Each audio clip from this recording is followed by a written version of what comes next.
I am Salvador Gutierrez. Perhaps we haven't seen each other for some time, and I would like to take this opportunity to reconnect with you by sharing the following message.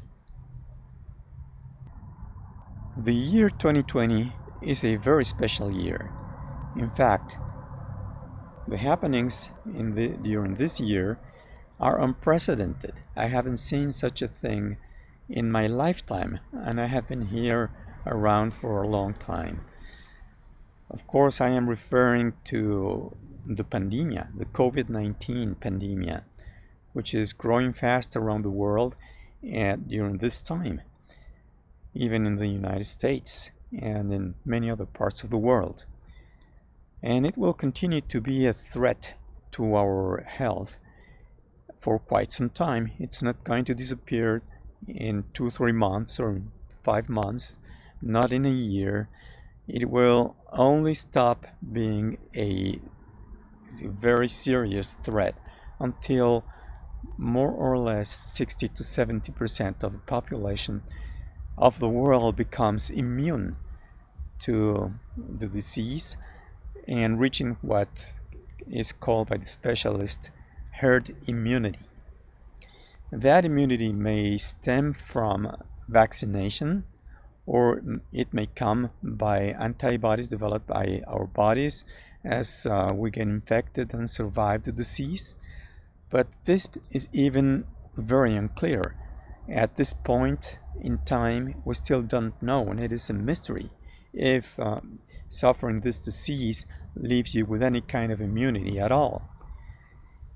And another way that we could get some immunity would probably be strengthening our immune systems to resist this pandemia in the best way we can.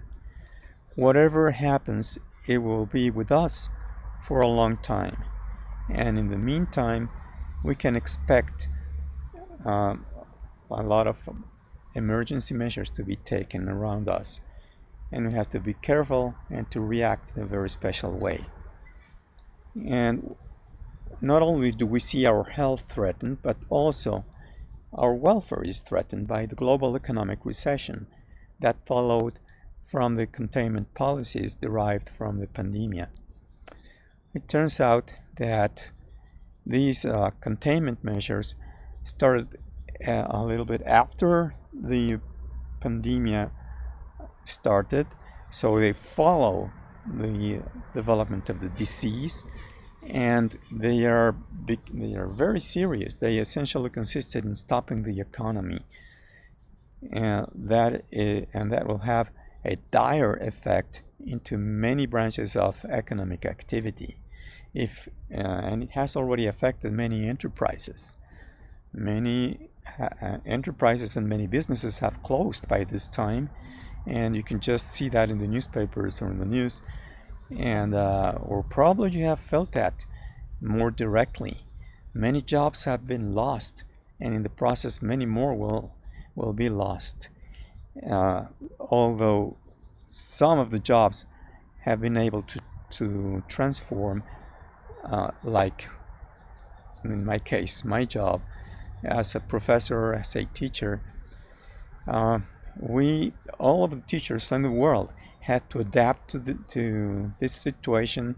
Within a very short time, we had to turn into teaching online, and we did it more or less successfully. That we could adapt, and we were not the only ones. Of course, there are some other branches of the economic activity, such as software developers, who were already doing some work from home schemes, and they were very easily adapted to this situation of remote work and containment and social distancing.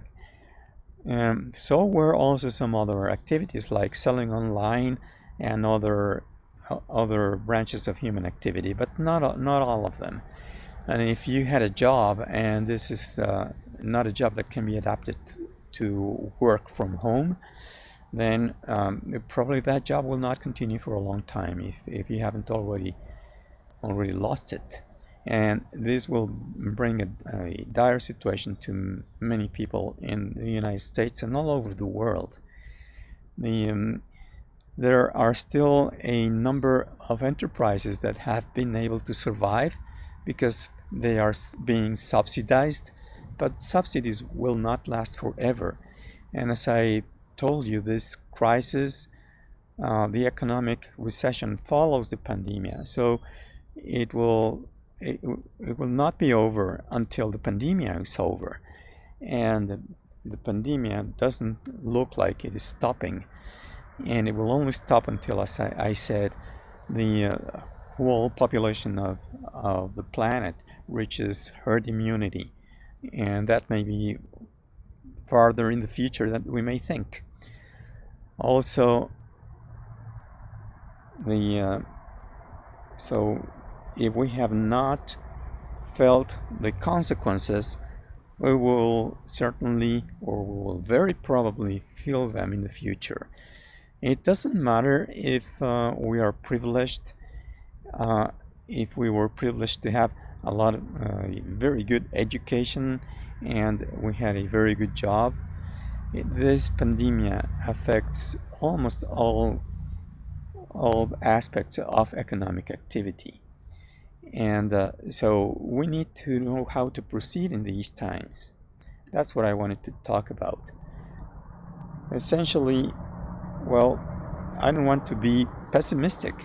I know that mankind as a species has faced many threats along its evolution, as serious as this one, probably more, and it has survived. So let's envision what we're facing. Essentially, in our evolution, we can face two kinds of environments. Of course, there are many more kinds, but I would like to simplify the discussion and just distinguish two kinds of environment.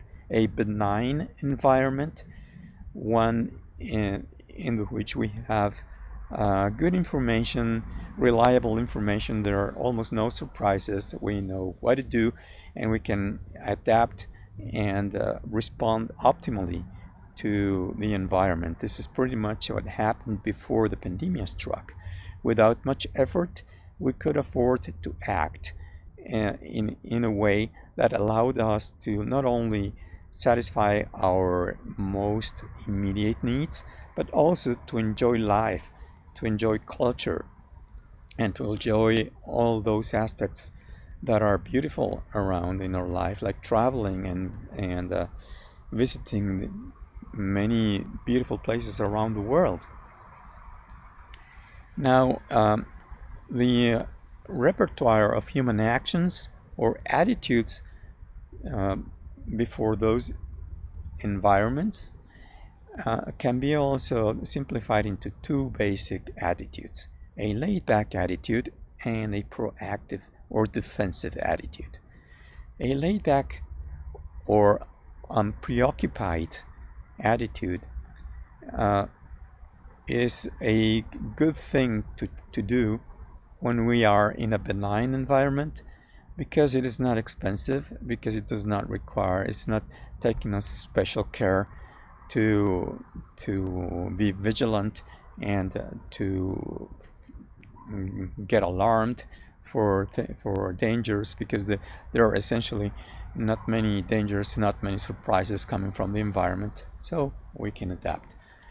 But having a laid-back attitude in a hostile environment is a bad idea, as you can see by the red cross and the diagram. And it is because just imagine, it would be just like jumping on a boxing ring and facing a full weight boxer, aggressive, and having our guard down.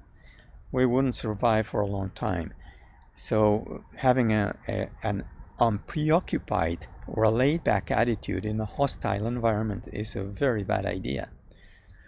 But if we are proactive, if we are defensive,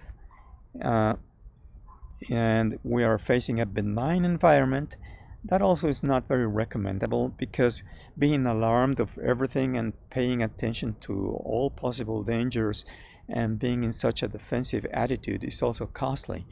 It is costly to be so vigilant, and to costly to maintain the police, and the police that polices the police, and so on. And so it not only costs money and energy, but it also deprives us from enjoying life and all the nice aspects of life that we recognize, and we could do that if we didn't have that kind of attitude. But a proactive attitude under a hostile environment is the right thing to do. This would allow us to be one step ahead. That's what I mean by proactive. One step ahead, a wave or whatever is going to hit us, and being prepared. And how can we be prepared?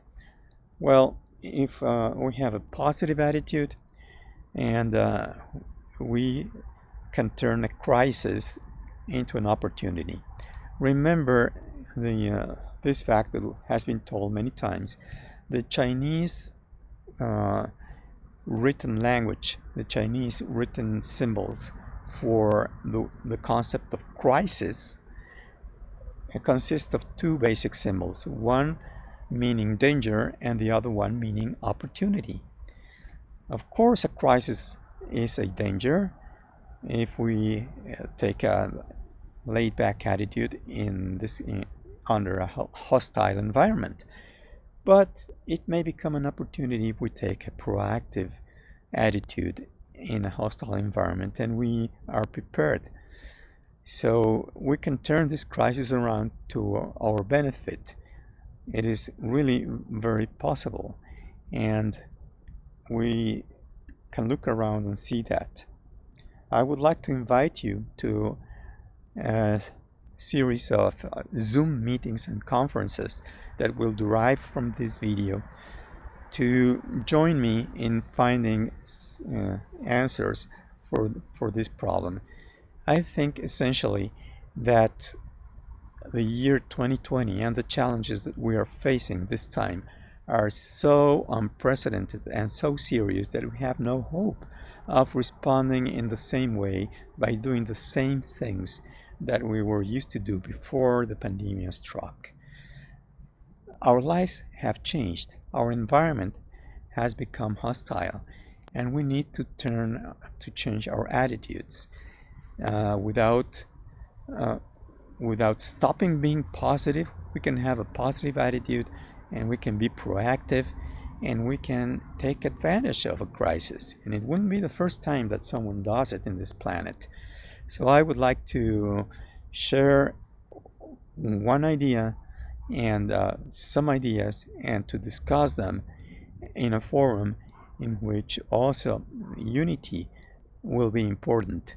Working together is better than working alone in this kind of circumstances. And I invite you to join me in these Zoom meetings.